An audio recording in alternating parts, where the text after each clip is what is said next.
সুপ্রিয় শিক্ষার্থীবৃন্দ, CTV digital ক্লাসে তোমাদের সবাইকে স্বাগত জানাচ্ছি। আমি বুলবুল আহমেদ, সহযোগী অধ্যাপক, বাংলা বিভাগ, ক্যামব্রিয়ান কলেজ, ঢাকা। আমরা আজকে তোমাদের সামনে দ্বাদশ শ্রেণীর বাংলা দ্বিতীয় পত্রের ব্যাকরণ অংশ নিয়ে আলোচনা করব। আলোচনার শুরুতে আমরা একটি চিত্র দেখতে পাচ্ছি, তোমাদের অত্যন্ত পরিচিত দৃশ্য, একটি ইঁদুরের ছবি।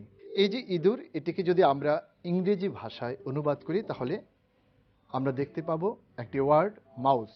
এই যে ইঁদুর এবং মাউস, আমরা জানি কৃষকের শস্য কেটে সাবার করে এই ইঁদুর, তোমাদের বই কেটে সাবার করে এই ইঁদুর, তোমাদের কাপড় কেটে সাবার করে এই ইঁদুর। কিন্তু এই মাউস যখন কম্পিউটারের সাথে সম্পর্কিত হয়ে যায় তখন সে কিন্তু আর এই ইঁদুর থাকে না।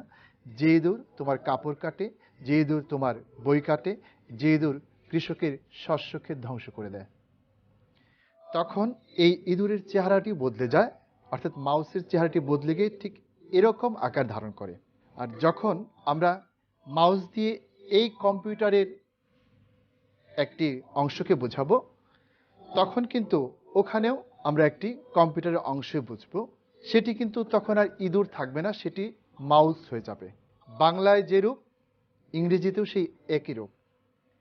এই যে আমরা বলেছিলাম জ্ঞান বিজ্ঞানের বিভিন্ন শাখায় বিশেষ ধারণা প্রকাশ করার জন্য যে শব্দগুলো ব্যবহৃত হয়, এই মাউস, কিবোর্ড, র্যাম ইত্যাদির মতো, সেগুলো হচ্ছে কি?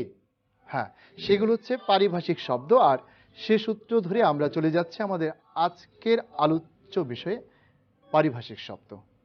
আমরা ইতিমধ্যে পারিভাষিক শব্দের দুটো পর্ব নিয়ে কথা বলেছি। এবার আমাদের পারিভাষিক শব্দের তৃতীয় পর্ব। তৃতীয় পর্বের শুরুতেই জেনে নিচ্ছে আমাদের আজকের শিক্ষণফল। আমাদের আজকের শিক্ষণফল হিসেবে রয়েছে গুরুত্বপূর্ণ অথচ বিভ্রান্তিকর কিছু পারিভাষিক শব্দের উদাহরণ উল্লেখ করতে পারবে তোমরা। দ্বিতীয়ত, ভুল হতে পারে এমন কিছু গুরুত্বপূর্ণ পারিভাষিক শব্দের উদাহরণ বলতে পারবে।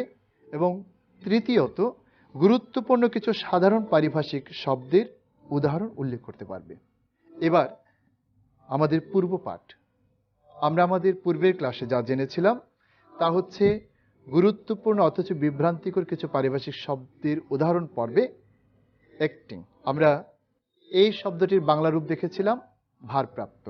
আমরা একই সাথে জেনেছিলাম ভুল হতে পারে এমন কিছু গুরুত্বপূর্ণ পারিভাষিক শব্দের উদাহরণ। তার মধ্যে ছিল ক্যালেন্ডার, দুটো, একটি DAR, অপরটি হচ্ছে DER। আমরা দেখেছিলাম অ্যাপেন্ডিক্স এবং ইন্ডেক্স, অর্থাৎ একটি বইয়ের শুরুতে থাকে সূচিপত্র হিসেবে, আরেকটি থাকে শেষে পরিশিষ্ট হিসাবে। এই দুইয়ের মধ্যে আমরা যে কোনো সময় ভুল করে বসতে পারি। তারপর দেখেছিলাম হোস্টেজ এবং হোস্টাইল। আমরা দেখেছিলাম ইমিগ্রান্ট, ইমিগ্রেশন, ইমিগ্রেশন। আমরা দেখেছিলাম ডোনেট, ডোনেশন, ডোনার। একই সাথে দেখেছিলাম ভেকেশন এবং ভোকেশন। তারপর আমরা দেখেছিলাম অ্যাপ্রুভ, অ্যাপ্রুভাল। দেখেছিলাম আর্কিটেক্ট, আর্কিটেকচার, এবং সেই সঙ্গে দেখেছিলাম অথার এবং অথরিটি। আমরা আমাদের পূর্ব পাঠে গুরুত্বপূর্ণ কিছু সাধারণ পারিভাষিক শব্দের উদাহরণ হিসেবে পেয়েছিলাম boy scout, ad hoc, affidavit, agreement, aid, alliance, ambassador, asylum, bail, bibliography, biodata, bond, boycott, broker, bureaucracy, campus, cargo, cell, cheque, colony, confidence, convener, copyright, data, deduction, due, delegate, deputation, discount, dividend, editor, employee, excuse, forecast, funeral, goodwill, gratuity, hypocrisy, internal, interim, leaflet, lease, mandate, manuscript এবং mass media. এই ছিল আমাদের পূর্ব পাঠ। এবার আমাদের নতুন পাঠ। নতুন পাঠ পর্বে আমরা শুরুতেই গুরুত্বপূর্ণ কিছু পারিভাষিক শব্দ জেনে নিচ্ছি। প্রথমেই বিভ্রান্তিকর কিছু পারিভাষিক শব্দ। এই পর্বে যে শব্দগুলো আমাদের মধ্যে বিভ্রান্তি তৈরি করতে পারে আমরা সেগুলো নিয়েই কথা বলবো। এই পর্বে রয়েছে আমাদের একমাত্র শব্দ আজকের ফিকশন। এই ফিকশনকে আমরা অনেকেই যে অর্থ দিয়ে ভুল করতে পারি সেটি হচ্ছে দ্বন্দ্ব। আমরা এখানে দেখতে পাচ্ছি আমাদের জীবন থেকে নেওয়ার বিখ্যাত একটি দৃশ্য, খান আতাউর রহমান এবং তার গৃহিণী, যাদের মধ্যে একটি দ্বন্দ্ব ছিল। আমরা এই ফিকশন বলতে অনেক সময় সেটি বুঝতে পারি, প্রকৃতপক্ষে এই ফিকশনের পারিভাষিক শব্দ হবে কথা সাহিত্য। তাই এক্ষেত্রে আমাদের অবশ্যই সতর্ক থাকতে হবে। এরপর আমরা চলে যাচ্ছি হতেও পারে ভুল পর্বে। পর্বের শুরুতেই রয়েছে যে শব্দটি, তা হচ্ছে চ্যান্সেলর। আমরা দেখতে পাচ্ছি আমাদের বিশ্ববিদ্যালয়ের যেসব সম্মানিত চ্যান্সেলরগণ ছিলেন তার মধ্যে একজনের ছবি। এই চ্যান্সেলরের বাংলাটি হচ্ছে আচার্য। আমরা অনেক ক্ষেত্রেই ভুল করে উপাচার্য লিখে ফেলতে পারি। আসলে উপাচার্য হবে ভাইস চ্যান্সেলর। ভাইস চ্যান্সেলর হচ্ছেন উপাচার্য। আমরা একজন উপাচার্যের ছবি দেখতে পাচ্ছি। আমাদের পরবর্তী ওয়ার্ড পর্বের ডিপ্লোমেট। আমরা বেশ কিছু শব্দের সাথে পরিচিত, ডিপ্লোমেট, ডিপ্লোমেটিক, ডিপ্লোমেসি ইত্যাদি। এই শব্দগুলোর অর্থ নিয়ে আমাদের মধ্যে বিভ্রান্তি তৈরি হতে পারে। এই জন্য স্পষ্টতই আমাদের জানতে হবে ডিপ্লোমেট হচ্ছে কূটনীতিক একজন ব্যক্তি। অপরদিকে ডিপ্লোমেটিক হচ্ছে কূটনৈতিক, অর্থাৎ কূটনীতি বিষয়ক যে কোনো বিষয়, অর্থাৎ কূটনীতি বিষয়ক। আমাদের আরও যে শব্দটি রয়েছে তা হচ্ছে ডিপ্লোমেসি। এই ডিপ্লোমেসি হচ্ছে কূটনীতি। আমরা এখানে কূটনীতিতে ব্যস্ত দুজন কূটনীতিককে দেখতে পাচ্ছি। তাদের মধ্যে যে আলোচনা হচ্ছে সেটা হচ্ছে কূটনৈতিক আলোচনা, আর তারা যে কাজটি করছেন সেটা হচ্ছে কূটনীতি পরিচালনা করছেন। আমাদের হতেও পারে ভুল পর্বে আমাদের পরবর্তী ওয়ার্ড হচ্ছে প্রিন্সিপাল। এই যে প্রিন্সিপাল, CIPAL, আরেকটা হচ্ছে CIPLE, এই দুটোর মধ্যে আমাদের অনেক সময় ভুল হয়ে যেতে পারে। PAL দিয়ে যে প্রিন্সিপাল, তার অর্থ হচ্ছে আমরা দেখতে পাচ্ছি একজন অধ্যক্ষকে, তিনি বসে আছেন তার চেয়ারে। ঠিক একই ধরনের আরেকটি ওয়ার্ড হচ্ছে প্রিন্সিপাল, যেটি PLE দিয়ে লেখা হয়। এর অর্থ হচ্ছে মূলনীতি। মূলনীতির পর আমরা চলে যাচ্ছি আমাদের পরবর্তী ওয়ার্ডে। আমাদের পরবর্তী ওয়ার্ড হচ্ছে জাজ। জাজ আমরা অনেকেই জানি, জাজ হচ্ছে বিচারক। ঠিক একই ধরনের আরেকটি শব্দ রয়েছে জাস্টিস। জাস্টিস বলতে আমরা সাধারণত বিচারপতিদের বুঝি। আসলে জাস্টিস কেবল বিচারপতি নয়, সেই সাথে ন্যায় বিচারকেও জাস্টিস বলা হয়। তাই জাস্টিসের বাংলা রূপ আমরা বিচারক অথবা ন্যায় বিচার লিখতে পারি। আমাদের নেক্সট ওয়ার্ড হচ্ছে আরবান। এটি নিয়েও আমাদের ভুল হতে পারে, কারণ ঠিক একই ধরনের একটি শব্দ রয়েছে আরবানাইজেশন। আরবান হচ্ছে নগর। আমরা একটি নগরের ছবি দেখতে পাচ্ছি, আর এই নগর গড়ে ওঠার যে প্রক্রিয়া সেটি হচ্ছে নগরায়ন, আর এই নগরায়নই হচ্ছে আরবানাইজেশন, অর্থাৎ নগরায়ন। এক্ষেত্রে আমাদের সতর্ক থাকতে হবে কখনো যাতে নগরকে আমরা নগরায়ন করে না ফেলি, আবার নগরায়নকে নগর করে না ফেলি। আমাদের এবারের পর্ব সাধারণ। সাধারণ পর্বে আমরা বেশ কিছু পারিভাষিক শব্দের সাথে পরিচিত হব। প্রথমেই অ্যাডভাইজার। আমরা এখানে একজন চিফ অ্যাডভাইজারের ছবি দেখতে পাচ্ছি আমাদের বাংলাদেশের তত্ত্বাবধায়ক সরকারের। বাংলায় অ্যাডভাইজার হচ্ছে উপদেষ্টা। আমাদের পরবর্তী ওয়ার্ড হচ্ছে এয়ারমেল। এয়ারমেল বাংলা হচ্ছে, তোমরা লক্ষ্য করছো একটি খাম দেখা যাচ্ছে ডাক টিকিট যুক্ত। বাংলা রূপ হচ্ছে বিমান ডাক। এয়ার বিমান, মেল ডাক, এ হচ্ছে এয়ারমেল। আমাদের পরবর্তী ওয়ার্ড হচ্ছে অ্যালটমেন্ট। আমরা দেখতে পাচ্ছি কম্বল বিতরণ করা হচ্ছে। যখন কোনো এলাকায় দুর্যোগ দেখা দেয় তখন সরকারের পক্ষ থেকে সেখানে কিছু ত্রাণ বরাদ্দ দেওয়া হয়, এই অ্যালটমেন্ট হচ্ছে বরাদ্দ। কখনো কখনো সরকারি কর্মকর্তা কর্মচারীদের বাড়ি বরাদ্দ করা হয় থাকার জন্য, কখনো কখনো অসুস্থ রোগীদের জন্য ওষুধ বরাদ্দ করা হয়। এই বরাদ্দকেই বলা হয় অ্যালটমেন্ট। আমাদের পরবর্তী ওয়ার্ড হচ্ছে অ্যাসেম্বলি। অ্যাসেম্বলি হচ্ছে পরিষদ। আমরা ন্যাশনাল অ্যাসেম্বলি বলি জাতীয় পরিষদকে, অর্থাৎ জাতীয় সংসদকে বলা হয় ন্যাশনাল অ্যাসেম্বলি। অ্যাসেম্বলির বাংলা রূপ হচ্ছে পরিষদ। আমাদের পরবর্তী ওয়ার্ড হচ্ছে ব্যালেন্স। আমরা অনেকেই মোবাইলের ব্যালেন্স নিয়ে চিন্তিত থাকি, জরুরি প্রয়োজনে অনেকেই ফোন দিতে পারি না। এই ব্যালেন্সের বাংলা রূপ হচ্ছে উদ্বৃত্ত। এখানে আমরা টাকা দেখতে পাচ্ছি, এখানে আমরা একটি গ্রাফ দেখতে পাচ্ছি। আমরা মোবাইলে যে ব্যালেন্স থাকে, অর্থাৎ আমি 50 টাকা যদি ফ্লেক্সি করি, সেখান থেকে যদি 30 টাকার কথা বলি, তাহলে আমার উদ্বৃত্ত থাকে কত? 20 টাকা। এই 20 টাকা হচ্ছে সেখানকার ব্যালেন্স। আমাদের পরবর্তী ওয়ার্ড হচ্ছে বায়োগ্রাফি। বায়োগ্রাফি হচ্ছে জীবনী। আমরা এখানে জর্জ ওয়াশিংটনের জীবনী গ্রন্থটা দেখতে পাচ্ছি। জীবনীর পর আমরা চলে যাচ্ছি আমাদের পরবর্তী ওয়ার্ডে। আমাদের পরবর্তী ওয়ার্ড হচ্ছে বুক পোস্ট। এই বুক পোস্টের বাংলা রূপ হচ্ছে খোলা ডাক। বিশেষ করে যখন কোথাও বই পাঠানো হয়, তখন এই বুক পোস্টে পাঠানো হয়, এতে খরচ কম হয়।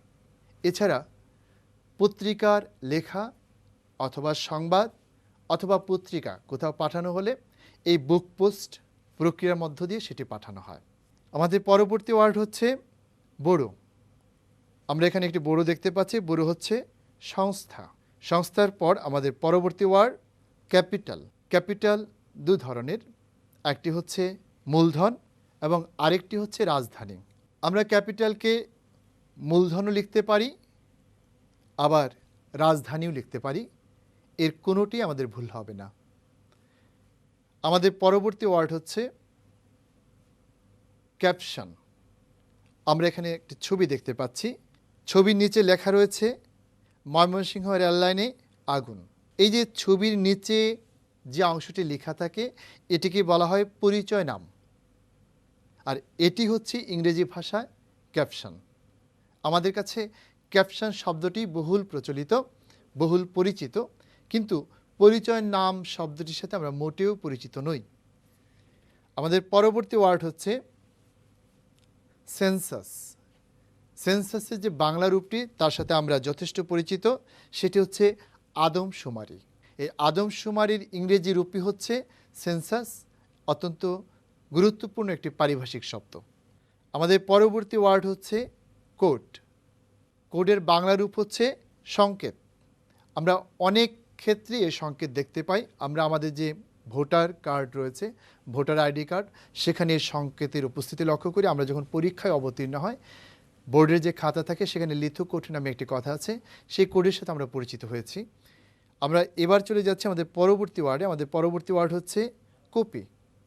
কপির বাংলা রূপ হচ্ছে প্রতিলিপি। আমরা দেখতে পাচ্ছি একটি ফটোস্টেট মেশিন থেকে অনেকগুলো প্রতিলিপি বের হচ্ছে। এবার চলে যাচ্ছে আমাদের পরবর্তী ওয়ার্ডে। আমাদের পরবর্তী ওয়ার্ড হচ্ছে ডিবেঞ্চার। এই শব্দটির সাথে আমরা অনেকেই পরিচিত, আবার অনেকেই হয়তো পরিচিত নই। এটির বাংলা রূপ হচ্ছে ঋণপত্র। আমরা একটি ডিবেঞ্চার দেখতে পাচ্ছি, ঋণপত্র। আমাদের পরবর্তী ওয়ার্ড হচ্ছে ডিফেন্স। এই শব্দটির সাথে আমরা অনেকেই পরিচিত। এর বাংলা রূপ হচ্ছে প্রতিরক্ষা। আমরা জানি আমাদের দেশের প্রতিরক্ষায় নিয়োজিত রয়েছেন অনেক চৌকস সেনা। তাদেরকে প্রতিরক্ষা বাহিনীর সদস্য হিসেবে আমরা চিনে থাকি। আমাদের পরবর্তী ওয়ার্ড হচ্ছে ডায়ালেক্ট। ডায়ালেক্ট হচ্ছে উপভাষা। মূল ভাষার পাশাপাশি যে ভাষাগুলো থাকে সেগুলো হচ্ছে উপভাষা। আমরা এখানে দেখতে পাচ্ছি উপভাষায় দুজনকে কথোপকথন করতে। আমাদের পরবর্তী ওয়ার্ড হচ্ছে ডাউরি। ডাউরি শব্দটির বাংলা প্রতিশব্দ হচ্ছে যৌতুক, যেটি আমাদের সমাজের একটি ভয়াবহ অভিশাপ। আমরা এখানে অভিশাপগ্রস্ত একজন নারীকে দেখতে পাচ্ছি যে যৌতুকের শিকার হয়েছে। আমরা চলে যাচ্ছি আমাদের পরবর্তী ওয়ার্ডে। আমাদের পরবর্তী ওয়ার্ড হচ্ছে ইকুয়েশন, যেটাকে আমরা অনেকে ইকুয়েশন বলে থাকি। ইকুয়েশন এর বাংলা রূপ হচ্ছে সমীকরণ। আমরা দেখতে পাচ্ছি একজন ভদ্রলোক দুপাশে ব্যালেন্স করার চেষ্টা করছে, সমীকরণ করার চেষ্টা করছে। এরই সূত্র ধরে আমরা চলে যাচ্ছি আমাদের পরবর্তী ওয়ার্ডে। আমাদের পরবর্তী ওয়ার্ড হচ্ছে ফান্ডামেন্টাল। ফান্ডামেন্টাল অর্থ হচ্ছে মৌলিক। আমরা জানি আমাদের বেশ কিছু মৌলিক অধিকার রয়েছে। এই যে আমরা দুটো হাতকে দেখতে পাচ্ছি শিকল দিয়ে বন্দী, উপরে দেখতে পাচ্ছি একটি পাখি যে তার মৌলিক অধিকার ভোগ করছে, স্বাধীনভাবে উড়তে পারছে। তা আমরা অনেকেই এই মৌলিক অধিকার ভোগ করতে পারি না। আমরা বিভিন্ন নাগপাশে আষ্ঠে পৃষ্ঠে বাধা থাকি। আমাদের পরবর্তী ওয়ার্ড হচ্ছে গ্রান্ট। গ্রান্ট বাংলা হচ্ছে মঞ্জুরি। আমরা জানি আমাদের একটি গ্রান্ট কমিশন রয়েছে বিশ্ববিদ্যালয়ের জন্য। এরকম বিভিন্ন ক্ষেত্রে যখন মঞ্জুরি প্রদান করা হয় সেটিকে বলা হয় গ্রান্ট। আমাদের পরবর্তী ওয়ার্ড হচ্ছে ইনজাংশন। আইন আদালতের ক্ষেত্রে এই শব্দটি অত্যন্ত পরিচিত একটি শব্দ। এটিকে কোথাও বলা হয় স্থগিতাদেশ, কোথাও নিষেধাজ্ঞা। মূলত এটির অর্থ হচ্ছে স্থগিতাদেশ। আমরা দেখতে পাচ্ছি একটি রেল লাইনের উপর ইনজাংশন জারি করা হয়েছে, অর্থাৎ এদিক দিয়ে কোনো রেল চলতে পারবে না। এই ইনজাংশন যখন একটি ভূমির উপর জারি করা হয় তখন যে অবস্থায় আছে সে অবস্থায় স্থিতি বজায় রাখতে হবে, এই নির্দেশই আদালত থেকে দেওয়া হয়। আমরা চলে যাচ্ছি আমাদের পরবর্তী ওয়ার্ডে। আমাদের পরবর্তী ওয়ার্ড হচ্ছে কিট বক্স। এই কিট বক্স বাংলায় হচ্ছে টুকিটাকির বাক্স, যেখানে আমরা ছোটোখাটো যন্ত্রপাতি ইত্যাদি সংরক্ষণ করি। আমাদের পরবর্তী ওয়ার্ড লিজেন্ড। অত্যন্ত গুরুত্বপূর্ণ একটি পারিভাষিক শব্দ। লিজেন্ডের বাংলা প্রতিরূপ হচ্ছে কিংবদন্তি অথবা উপকথা। আমরা উপরে একটি উপকথার চিত্র দেখতে পাচ্ছি। প্রাচীনকালের যে রূপকথাগুলো, উপকথাগুলো, সেগুলির একটি দৃশ্য আমরা এখানে লক্ষ্য করছি। আমাদের পরবর্তী ওয়ার্ড হচ্ছে মিলেনিয়াম। মিলেনিয়াম যে শব্দটি, সেটির সাথে ইদানিং আমরা অনেকেই পরিচিত। তার বাংলা রূপ হচ্ছে সহস্রাব্দ। এই সহস্রাব্দের প্রতীক হিসাবে আমরা এখানে একটি স্থাপত্য দেখতে পাচ্ছি। আমাদের এবারে ওয়ার্ড হচ্ছে ন্যাশনালাইজেশন। ন্যাশনালিটি আমরা জানি জাতীয়তা, আর ন্যাশনালাইজেশন হচ্ছে জাতীয়করণ। আমরা উপরে একটি প্রতিষ্ঠান দেখতে পাচ্ছি, শিল্প কারখানা। আমাদের দেশের অনেক শিল্প কারখানা জাতীয়করণ করা হয়েছে। একসময় প্রায় সবগুলো প্রতিষ্ঠানকে জাতীয়করণ করা হয়েছিল। এখন কিন্তু এর যে বিপরীত অবস্থান, প্রাইভেটাইজেশন, অর্থাৎ ব্যক্তি মালিকানায় যে কারখানাগুলো, সেগুলো হচ্ছে প্রাইভেটাইজেশন বোর্ডের অধীনে, এবং জাতীয়করণ অর্থাৎ আমাদের যে জাতীয় প্রতিষ্ঠানগুলো, সেগুলো হচ্ছে ন্যাশনালাইজেশন। আমাদের পরবর্তী ওয়ার্ড হচ্ছে নিউট্রিশন। আমাদের অত্যন্ত প্রয়োজনীয় এবং পরিচিত একটি পারিভাষিক শব্দ। এর বাংলা রূপ হচ্ছে পুষ্টি। আমরা উপরে দেখতে পাচ্ছি বেশ কিছু পুষ্টিকর সবজি। আমাদের পরবর্তী ওয়ার্ড হচ্ছে নোটিফিকেশন। এই নোটিফিকেশন সরকারের পক্ষ থেকে জারি করা হয়। এটিকে বলা হয় প্রজ্ঞাপন, অর্থাৎ সরকার বিভিন্ন আদেশ নির্দেশ দিয়ে যে নোটিশ জারি করেন, সেটি হচ্ছে নোটিফিকেশন বা বাংলায় প্রজ্ঞাপন। আমাদের পরবর্তী ওয়ার্ড হচ্ছে অর্ডিন্যান্স। সরকার যখন কোনো আদেশ জারি করে আইনে পরিণত করার জন্য, সেগুলোকে বলা হয় অর্ডিন্যান্স। অর্ডিন্যান্স বাংলা রূপ হচ্ছে অধ্যাদেশ। আমাদের পরবর্তী ওয়ার্ড হচ্ছে রিফর্ম। যখন আমরা কোনো কিছুকে নতুনভাবে গড়তে চাই বা সাজাতে চাই, সেটা হচ্ছে রিফর্ম, আর তার বাংলা রূপ হচ্ছে পুনর্গঠন।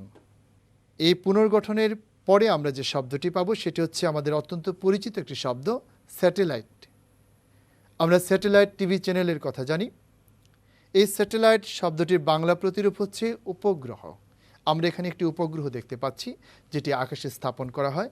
উপগ্রহের পর আমরা যে শব্দটির সাথে পরিচিত হব, সেটি হচ্ছে স্পেসিমেন। আমরা অনেক সময় বই কিংবা ম্যাগাজিনের ক্ষেত্রে বা পত্রিকার ক্ষেত্রে এই স্পেসিমেন শব্দটি লেখা দেখতে পাই, স্পেসিমেন কপি হিসেবে। আর এখানে আমরা দেখতে পাচ্ছি একটি গাছ। এটি হচ্ছে একটি গাছের নমুনা। এই স্পেসিমেন শব্দটির অর্থ হচ্ছে নমুনা। আমাদের পরবর্তী ওয়ার্ড হচ্ছে ভ্যাকেন্সি। ভ্যাকেন্সি শব্দের প্রতিরূপ হচ্ছে খালি। আমরা এখানে একটি বিমানের সবগুলো সিটকেই খালি দেখতে পাচ্ছি। আবার আমরা চাকরির যে পদ, সে পদ খালি না থাকলে লেখা থাকে নো ভ্যাকেন্সি।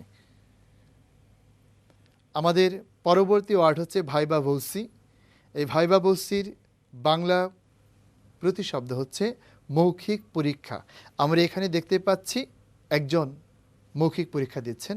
আমরাও জীবনে অনেক ক্ষেত্রেই অনেকবার এই মৌখিক পরীক্ষার মুখোমুখি হব, সেজন্য এখন থেকে আমাদের প্রস্তুতি নেওয়া দরকার। আমাদের পরবর্তী ওয়ার্ড হচ্ছে প্রোটোকল। প্রোটোকল শব্দটির বাংলা রূপ হচ্ছে সৌজন্য বিধি। আমরা এখানে দেখতে পাচ্ছি দুজন রাষ্ট্রপ্রধান প্রোটোকল অনুযায়ী তাদের সাক্ষাৎকার পর্ব শেষ করছেন। প্রোটোকল অনুযায়ী তাদের সাক্ষাৎকার পর্ব সম্পন্ন করছেন। আমাদের পরবর্তী ওয়ার্ড হচ্ছে স্যাংশন। স্যাংশন বাংলা রূপ হচ্ছে বরাদ্দ অথবা অনুমোদন। অনুমোদনের পর আমাদের পরবর্তী ওয়ার্ড হচ্ছে সাবসিডি। সাবসিডির বাংলা রূপ হচ্ছে ভর্তুকি। আমরা জানি আমাদের দেশ অনেক ক্ষেত্রে ভর্তুকি দিয়ে থাকে, জ্বালানিতে ভর্তুকি দিতে হয়। আমাদের পরবর্তী ওয়ার্ড হচ্ছে ভ্যালিড। আমরা এখানে ভ্যালিড কিছু ডলার দেখতে পাচ্ছি, এটি হচ্ছে বৈধ। ভ্যালিডের বাংলা রূপ হচ্ছে বৈধ। আমাদের পরবর্তী ওয়ার্ড ওয়াকআউট। ওয়াকআউটের বাংলা রূপ হচ্ছে সভাবর্জন। আমরা সংসদের ক্ষেত্রে বারবার এই কথাটি শুনি। আর এই ওয়াকআউটের ভিতর দিয়ে আমরা আজকে আমাদের পারিভাষিক শব্দ থেকে ওয়াকআউট করব। এবার আমাদের ফিরে দেখার পালা। পারিভাষিক শব্দের আজকে আমরা যে বিষয়গুলো জানলাম সেগুলো হচ্ছে গুরুত্বপূর্ণ অথচ বিভ্রান্তিকর কিছু পারিভাষিক শব্দের উদাহরণ পর্বে আমরা একটি শব্দের সাথে পরিচিত হয়েছি, সেটি হচ্ছে ফিকশন। তারপর ভুল হতে পারে এমন কিছু গুরুত্বপূর্ণ পারিভাষিক শব্দের উদাহরণ পর্বে আমরা বেশ কিছু শব্দের সাথে পরিচিত হয়েছি। শব্দগুলো হলো chancellor, vice chancellor, diplomat, diplomatic, diplomacy, principal, principal, জাজ, জাস্টিস, আরবান এবং আরবানাইজেশন। এরপর গুরুত্বপূর্ণ কিছু সাধারণ পারিভাষিক শব্দের উদাহরণের সাথে আমরা পরিচিত হয়েছি। এই পর্বে ছিল বেশ কিছু শব্দ: অ্যাডভাইজার, ইয়ারমিল, allotment, assembly, balance, biography, book post, borough, capital, caption, census, court, copy, debenture, defence, dialect, dowry, equation, fundamental, grant, injunction, কিডবক্স, legend, millennium, nationalisation, nutrition, notification, ordinance, reform, satellite, specimen, vacancy, viva voce, protocol, sanction, subsidy, valid এবং walkout. এবার আমাদের দলীয় কাজ। এ পর্বে পারিভাষিক শব্দ লিখতে হবে। প্রথমে শাপলা দল। শাপলা দলের জন্য যে শব্দগুলো রয়েছে তা হচ্ছে হাইওয়ে, ফরমেট এবং ডেবিট। দুয়েল দল, পেনাল কোড, রেজিস্ট্রেশন এবং ডিউটি। এবার আমাদের মূল্যায়ন পর্ব। আমাদের মূল্যায়ন পর্বে রয়েছে পারিভাষিক শব্দ লিখো যে কোনো 6টি, এই প্রশ্নটি। এখানে 9টি শব্দ রয়েছে। শব্দগুলো হলো allotment, book post, capital, census, dialect, dowry, legend, ordinance এবং স্যাটেলাইট। এবার আমাদের বাড়ির কাজ। আমাদের আজকের বাড়ির কাজ পর্বে রয়েছে তোমার দৈনন্দিন জীবনে ব্যবহৃত যে কোনো 5টি পারিভাষিক শব্দের বাংলা রূপ লেখো। বাড়ির কাজের মধ্য দিয়ে আমাদের সময় হলো বাড়ি যাওয়ার। তোমাদের সাথে আমাদের আবারও দেখা হবে এই পড়ালেখা নিয়ে একই ক্লাসে। ততক্ষণ পর্যন্ত তোমরা সবাই ভালো থাকো, সুস্থ থাকো, এই কামনা করে আজকের মতো এখানেই শেষ করছি। সবাইকে অসংখ্য ধন্যবাদ।